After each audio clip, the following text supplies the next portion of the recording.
नमस्कार, नौकीन्यूज़.com में आपका स्वागत है। मैं हूं गिरिजेश वशिष्ठ। आज हम बात करेंगे भागवत साहब के बयान की। भागवत मतलब आरएसएस के सरसंघ चालक,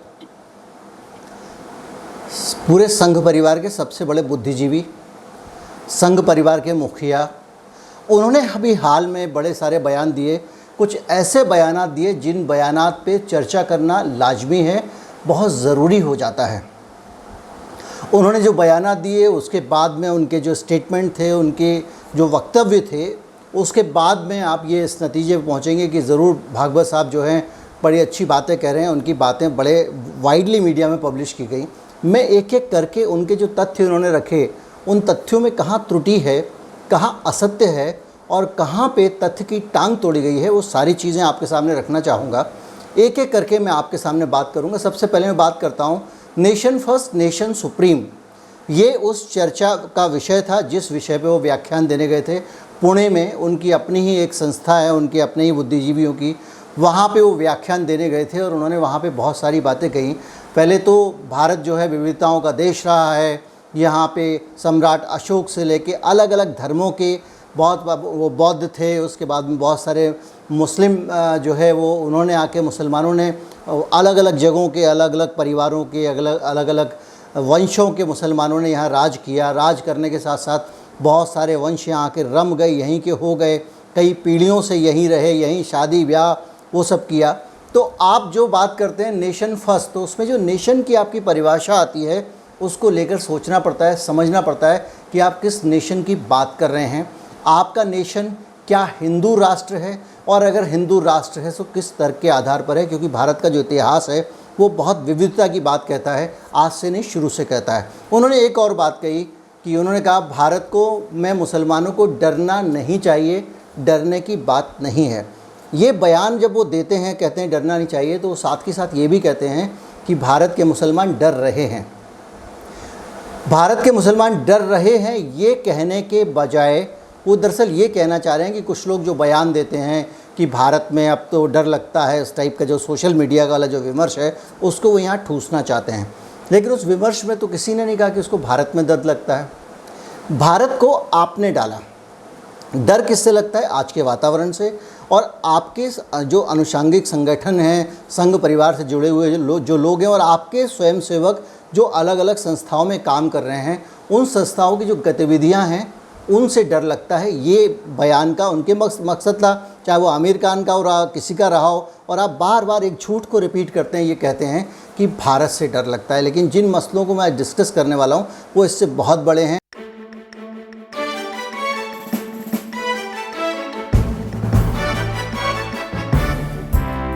तो उन्होंने एक बात और कही है कि भारत में इस्लाम आक्रांताओं के साथ आया, ये तथ्य झुठलाया नहीं जा सकता। ये लाइन है भागवत साहब की। तो भागवत साहब को मैं करेक्ट कर दूं कि इतिहास का ज्ञान बढ़ा लेना चाहिए। जो बचपन से शाखाओं के बाद में, विकिर के बाद में होने वाली चकल्लस से जो ज्ञान आपको मिला है उससे आगे बढ़ें, थोड़ा सा अपने ज्ञान को विस्तृत करें। और मेरा सुझाव है कि थोड़ा वक्त निकाल कर, महाराष्ट्र से गुजरात बहुत दूर नहीं है, उनको गुजरात चले जाना चाहिए। और वो बड़ा आसान रास्ता मैं आपको बता रहा हूँ। भावनगर है गुजरात में, वहाँ पे घोंघा है, वहाँ पे एक ये मस्जिद मैं आपको दिखा रहा हूँ स्क्रीन पे, ये मस्जिद देख आनी चाहिए। ये मस्जिद हिंदुस्तान के इतिहास की बहुत महत्वपूर्ण मस्जिद है। और ये जब आप आक्रांताओं के आने की बात कहते हैं, महमूद गजनवी के आने की बात कहते हैं, तो उसके आने से भी 300-400 साल पहले से ये मस्जिद खड़ी है। ये मस्जिद उस ज़माने से इस भारत की धरती पर है, हमारे भारत की धरती पर है, जब मोहम्मद साहब जिंदा थे। ये उस समय की मस्जिद है। आपको अगर 7वीं शताब्दी के शुरू में ये बनी थी, इस दुनिया की उन गिनी चुनी मस्जिदों में से एक है जिसका रुख यरूशलेम की तरफ है। ये काबा की तरफ देख के नहीं बनाई गई है। यहाँ अगर नमाज़ पढ़ेगा आदमी तो उसका रुख यरूशलेम की तरफ होगा, क्योंकि उस दौर पे जो नमाज पढ़ी जाती थी उसमें काबा की तरफ रुख नहीं होता था, बैतुल मुक़द्दस रुख इसको कहा जाता है। और वो जाके फ़िलिस्तीन के अंदर एक जगह पे ये रुख होता था, और वहाँ पे यरूशलेम में ये रुख करके पढ़ी जाती थी। यानी मोहम्मद साहब के ज़माने में जब काबा में नमाज़ पढ़ी जाती थी, उससे भी पहले मोहम्मद साहब जब मौजूद थे भारत में, गुजरात में ये मस्जिद मौजूद थी। और मैं आपसे निवेदन करूंगा भागवत साहब, कृपया इस मस्जिद को देखाएं, थोड़ा इतिहास का ज्ञान दुरुस्त होगा। आप बहुत कार्बन डेटिंग कराते हैं, इसकी भी करा लें, उससे और भी ज्ञान दुरुस्त होगा। और भगवान के लिए इस मस्जिद की आप हालत देखिए, दशा देखिए। ये भारत के इतिहास की धरोहर है। दुनिया में इस्लाम बाहर, अरब देशों से बाहर अगर कहीं पे आया तो भारत में सबसे पहले आया था। और जो शुरू में मस्जिदें बनी थी उन्हीं में से एक ये है, तो ये बड़ी निशानी है। मैं आपको गुजरात में ही नहीं रोकूंगा क्योंकि वीडियो लंबा हो जाएगा, मैं और आगे लेके चलता हूँ। चलिए भागवत साहब, केरल चलते हैं।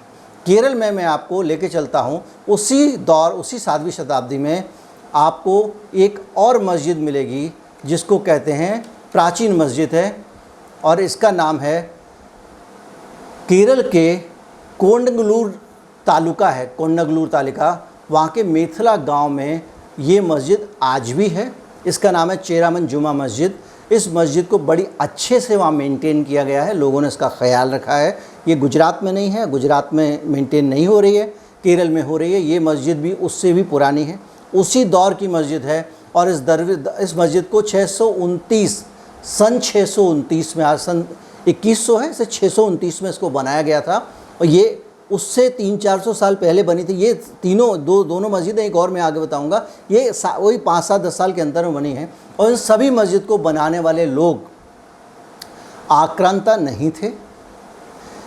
इसको बनाने वाले अरब के बहुत सारे व्यापारी थे जो उन दिनों आया करते थे।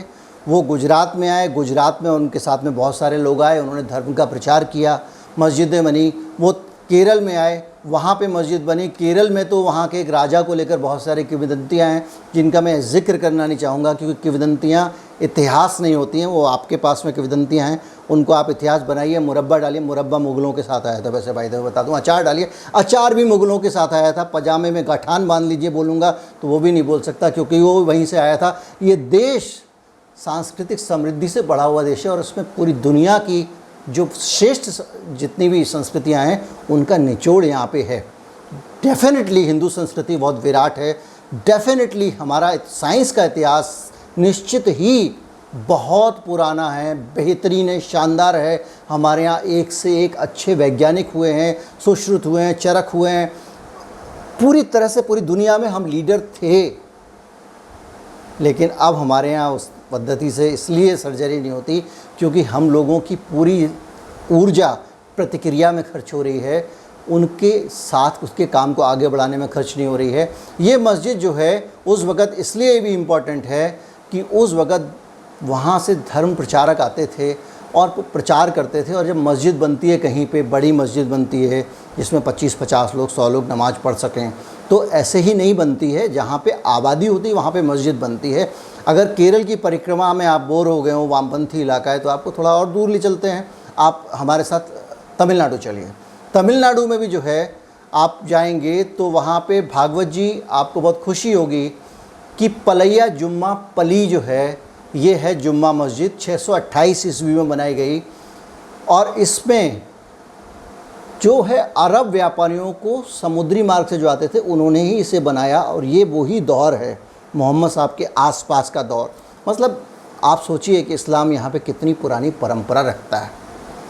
इस्लाम के इस देश में रहने वाले मुसलमानों को अगर लोग ये कहें कि वो आक्रांताओं के द्वारा बनाए गए मुसलमान हैं, तो मैं आपको बता दूं। लेकिन हाँ, ये बातें सुन के कोई ये ज़रूर कह सकता है कि साहब आप ये कह रहे हैं ये पुरानी मस्जिद रही होगी, लेकिन जो कन्वर्ज़न हुआ वो तो तभी हुआ। कन्वर्जन की कहानी भी मैं सुनाऊंगा। लेकिन मैं आपको बताऊं कि हिंदुस्तान में, ख़ास तौर से उत्तर भारत में, इस्लाम हमारी संस्कृति में जब खुला मिला तो उसकी एक बहुत बड़ी वजह थी मोहम्मद गौरी का आक्रमण और उसका दिल्ली में आना, दिल्ली में बसना। जब वो दिल्ली में बसा तो दोनों संस्कृतियों की जान पहचान हुई। दोनों संस्कृतियों की जान पहचान कैसे हुई? तलवार से हुई। ये बात आंशिक रूप से सही है, उतनी ही सही है जैसे कि लिंचिंग करके आप कभी कुछ लोगों का कन्वर्जन करा रहे थे उत्तर प्रदेश में, उन्होंने कर लिया, फिर वापस जो है वो अपने धर्म में चले गए और कहने लग गए कि साहब शुद्धिकरण किया था, हमको नहीं मालूम था ये क्या करवा रहे हैं, इसलिए हम चले गए थे, हम तो मुसलमान के मुसलमान ही हैं। इसका उल्टा भी कई गुना होता है। लेकिन जब आपने लाखों की भीड़ में कन्वर्जन देखे होंगे, लोग हिंदू से जब बौद्ध बनते हैं, उसका कारण जो है वो तलवार और लाठी नहीं होता है।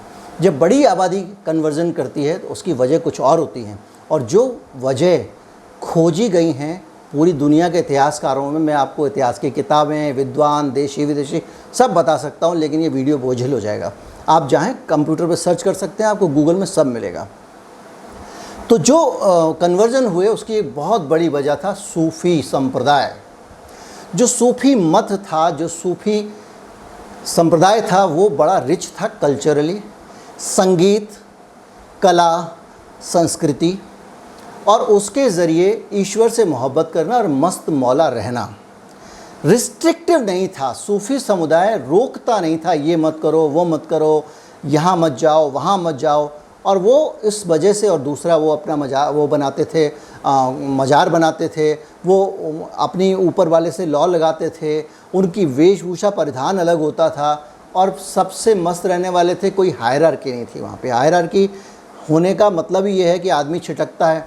अब एक तरफ हमारे यहाँ दूर हटो अशुद्ध कर दिया वाला सिस्टम, और दूसरी तरफ वहाँ आप जाओ, आराम से रहो, संगीत का आनंद लो, जो बन रहा है खाओ पियो सो जाओ। तो उस पूरे कल्चर के कारण बड़ी संख्या में, ये मैं नहीं कह रहा हूँ, ज़्यादातर विद्वान मानते हैं, कॉन्स्पिरेसी थ्योरिस्ट को अगर छोड़ दें, क्योंकि उनको तो हर चीज़ में ही कॉन्स्पिरेसी दिखती है दुनिया में, भारत में अभी तक कॉन्स्पिरेसी के अलावा कुछ हुआ ही नहीं, सिर्फ षड्यंत्र ही होते रहे हैं। तो उनको अगर आप छोड़ दें तो वो आपको पता चल जाएगा कि किस तरह से बड़े समझदारी वाले तरीके से सूफीज़म के कारण बड़ी संख्या में लोग मुसलमान बने।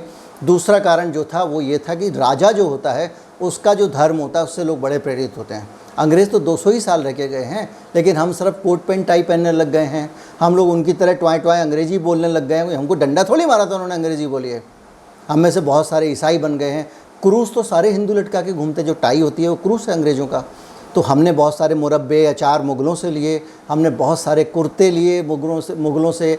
अलग अलग तरह की ये संस्कृति, मिली जुली संस्कृति चली आ रही है, और एक नदी बह रही है जिसमें पता नहीं कितने नाले पर नाले गिरते हैं। आप सनातन धर्म बोलते हैं ना, वो भी यही है।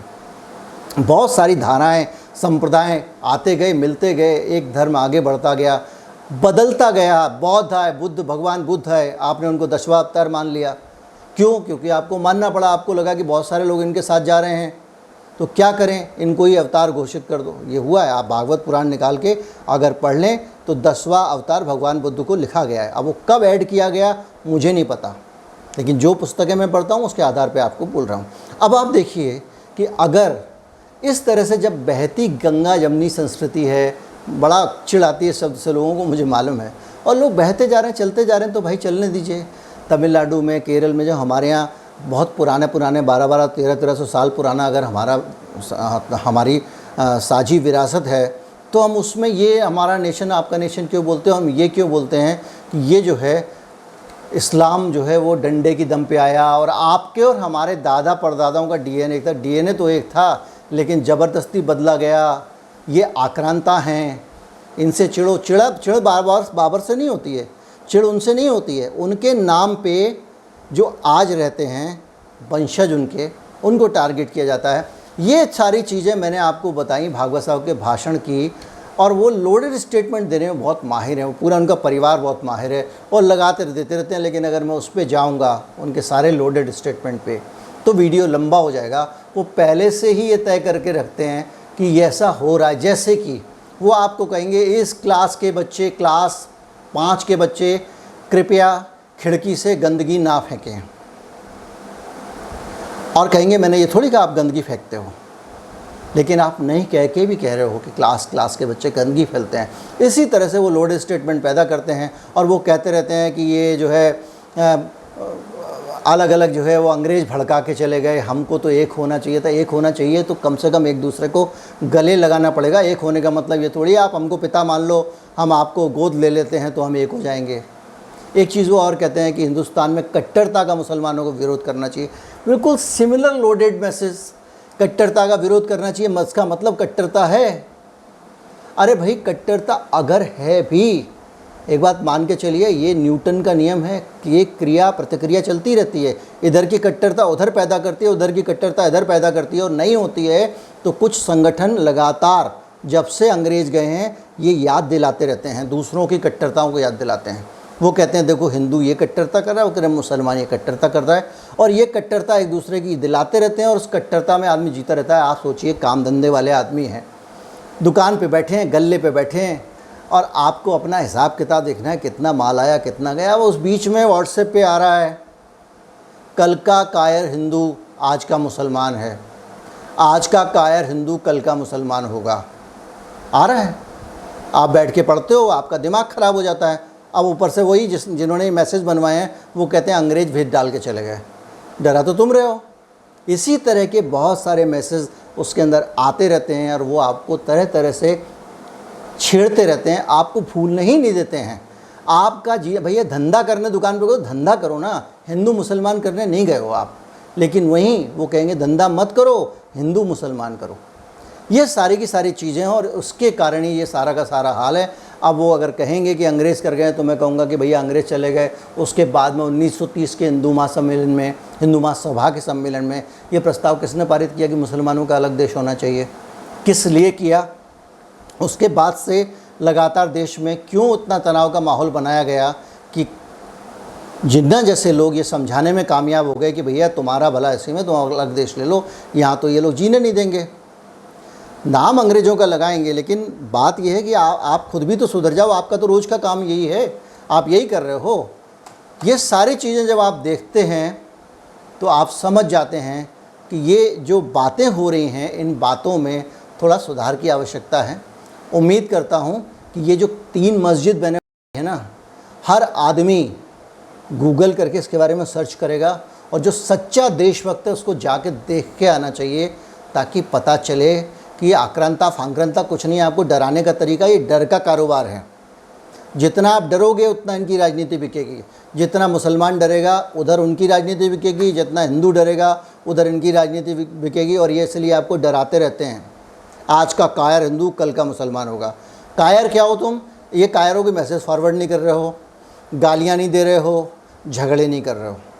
समस्या अगर कट्टरवाद है तो वो है, वो हिंदू में भी है, मुसलमान में भी है, लेकिन समस्या का हल कट्टरवाद नहीं है। आप आग से आग नहीं बुझा सकते। आपको अगर समस्या को ख़त्म करना है तो कट्टरवाद छोड़ना पड़ेगा। ये नहीं है कि आप कट्टरवाद के बदले में प्रति कट्टरवाद करते जाओ और बोलो कि, और दोनों पक्ष ये कहते हैं नहीं ये वाला कर रहा है इसलिए मैं कर रहा हूँ, वो कहता है ये वाला कर रहा है इसलिए मैं कर रहा हूँ। अरे उल्लुओ, तुम दोनों के दोनों गलत कर रहे हो। सही है कि वो कर रहा है, तुम उसको इग्नोर करो तो अपने आप से वो करना 4 दिन बाद छोड़ देगा। लेकिन दोनों ही पक्ष इस चीज़ को समझते नहीं हैं, और जो बड़ा पक्ष है वो छोटे वाले को कहता है कि तुम समझो ना, तुम इग्नोर करो, हम तो यही करेंगे। इस तरह से चल रहा है और ये बड़े बड़े लोग इस तरह के ज्ञान दे रहे हैं। बहरहाल मैं उम्मीद करता हूँ वीडियो आपको अच्छा लगा होगा, और जिनको अच्छा लगा है वो भागवत स्वाब को ट्वीट कर दें ताकि वो जाके इन तीनों मस्जिदों को जाके दर्शन कराएँ, देख आएँ और उनको भी अपनी विरासत का पता चलाए। केवल जो विकिर के बाद होने वाली चकल्लसी विरासत और इतिहास नहीं होता है। इस देश का इतिहास बहुत विराट और विहंगम है। नमस्कार, जय हिंद। अगर आप चैनल को सपोर्ट करना चाहते हैं, UPI ID है हमारा नीचे डिस्क्रिप्शन में, वहाँ जाके भुगतान कर सकते हैं। इस वीडियो को ज़्यादा से ज़्यादा लोगों तक पहुँचाएँ ताकि लोगों के बीच में जागरूकता बढ़े, भाईचारा और प्रेम बढ़े। ना मुसलमान किसी हिंदू का दुश्मन है, ना हिंदू किसी मुसलमान का दुश्मन है। अगर कोई दुश्मन है तो दुश्मन कहने वाला दुश्मन है। ये बात ध्यान रखिएगा। नमस्कार, जय हिंद।